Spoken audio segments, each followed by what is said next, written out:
Welcome back. Thanks for tuning in. I appreciate you guys reaching out like you did on Instagram and everything, just checking on me, seeing if you're okay or if I was okay. I'm feeling a lot better. I still have like some kind of, I don't know, like sore node or something. So like when I turn my neck, it like doesn't feel so good, but I've been able to move around a little bit, and today it was decently warm. It's like 59. So I came in here and I did some cleanup. I got a bunch of stuff cleared off around the treadmill, got the floor all swept up, excuse me. Still got some work to do over here, and I've got to find a place to put these flammables because I'd like to have them like in a safe place. If I'm cutting on the car, I don't want flammables near it. So right now I'm not cutting on the car, so it's okay, but I guess I can just take them outside, do my work, then bring them back inside. So nothing wrong with a little exercise, right? I got my trusty dusty DeWalt vacuum from the homestead, so now I can use it here at the shop and do some cleanup inside of the car, which I've already started. Today I did a bunch of vacuuming and got all of the dust and debris out. I went ahead and wiped it back down. All the spots that had WD-40 on, I wiped it all off. I did three little spot treatments with just WD-40 on the bare metal. Same behind the seat, went ahead and took care of that. I haven't cleaned off the outside of the car, and the reason why I haven't is because I know this door is orange, but it's totally wrong orange. I need to go ahead and sand this door down, which will be tomorrow's project. As well as, oh, you can see I was messing with some brackets. So over here, excuse me, almost trip and fall. Like this door here still has the mirror on it, and it's still dusty from when I cut that PVC in here. But this door as well needs to be sanded down completely. This door is the only weird color match problem that I still had from before, besides the wheels, which those are really heavy. I'm probably gonna take those off, clean them up, and sell them because there's no need for these wheels right now. Yeah, I could need it to move the car back and forth, but honestly, I don't have like the stabilizers in the back.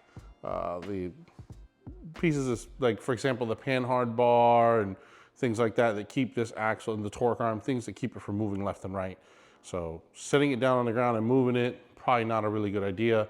These wheels need to come off anyway. The tires are super good on them, but I don't like these wheels, you know? They're not for me.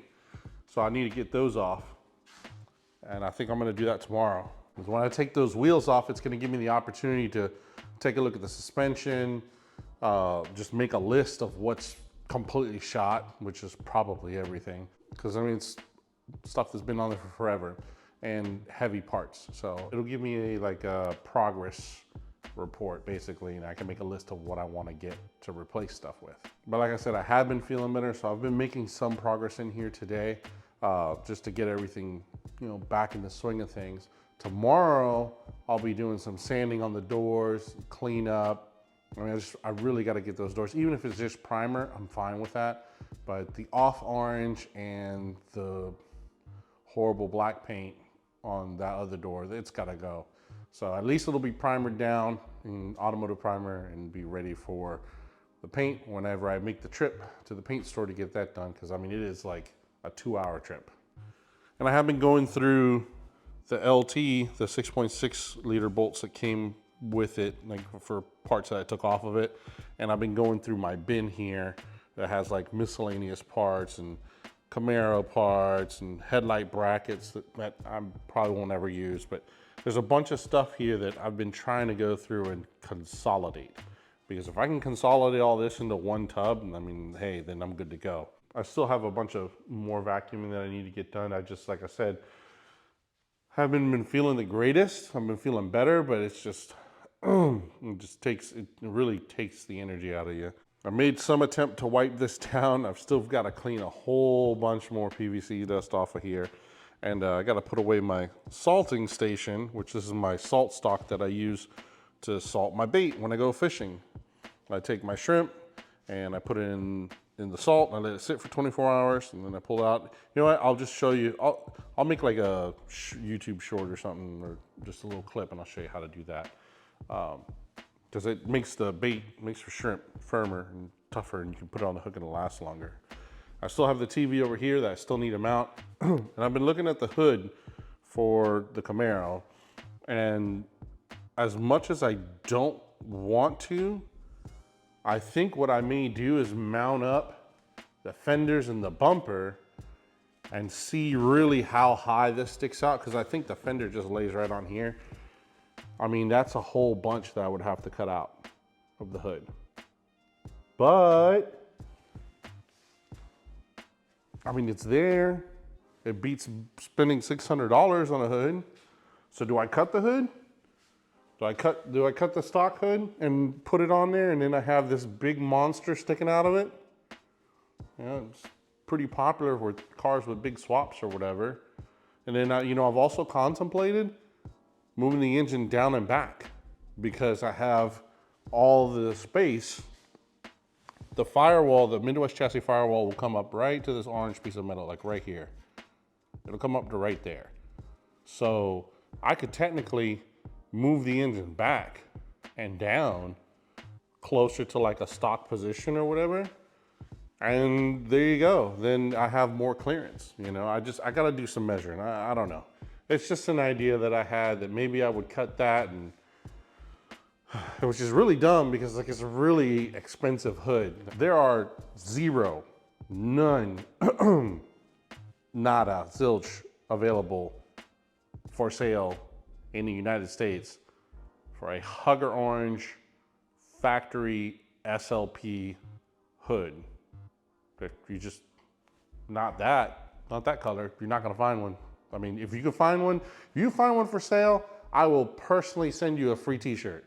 That I'll do from today until Monday. If somebody can find a Hugger Orange SS 1999 hood, which is only 1 year, one color, an SS hood, that with proof that has the markings on it. You know, it's SLP will stamp some serial numbers by where the hood mount is right here. Like there's like a piece of it, and they stamp it in there. But if you can find one for sale, I'll send you a free t-shirt. 99 Hugger Orange SS hood, authentic, not an aftermarket, whatever, Hugger Orange SS hood. Monday, that's the deadline. I was looking at these brackets as well, and on the car here, I was gonna put the bracket like this against that right there. Here, let me show you, right there. And I was like, oh man, this is all like pushed out or whatever. So I would have like this hump and then a void. So not smart on my part to cut those notches when there's this right here. I should have thought about that. I like where the fuel cell is, but maybe I need to get rid of this, the trunk latch, and then I can just shift it back. You know, I don't know. I need to think about it. There's a lot that I want to think about over the next couple of days and kind of pencil out and figure it out. And then put it on the hustle board. So that way I have like a plan of attack. So those are the things that they're on the chopping block per se. Last but not least, I need to finish sealing this building off. I need to close the gap all the way up and around. I don't know if you can see that, like all the way up and around. I need to close all that off, because all that up there where it's like open, it's just heat, whatever heat that's in here is just getting out. So I need to close that off. I need to close the ridge vent off, because honestly, this isn't, it's no need for it. I mean, you can open the windows and the roll-up door and ventilate this place quickly. I feel like if I do all that, it should keep most of the moisture out, and it should help with keeping some heat in. Punxsutawney Phil didn't see a shadow, so we ain't gotta worry about 6 more weeks of winter. Not a lot of action in this video today, but I really appreciate you guys watching and tuning in. I just wanted to give you an update of how I was feeling and what was going on. Slowly but surely, I've got some wind in my lungs now, you know, so I can move around and do some things. As I progress, I'll be getting more into it. But let me know what you think. Should I modify that hood and kind of keep the OG vibe of having HOSS's original hood on the car? Or should I just leave it alone and leave it as a wall hanger and get like an aftermarket hood? Because just remember, the only hood that I would go with, which it wouldn't be a Sunoco like cow crazy thing or whatever, I would go with Featherlight Composites. Their hood's $600. It's cheaper than everything else, and it's straight up carbon fiber and gives me the clearance I need. So that's what I would go with. Maybe, it may not. I need to measure it. But what do you think? Modify the hood or leave it alone? Let me know in the comments. Thanks for tuning in. We'll see you next time.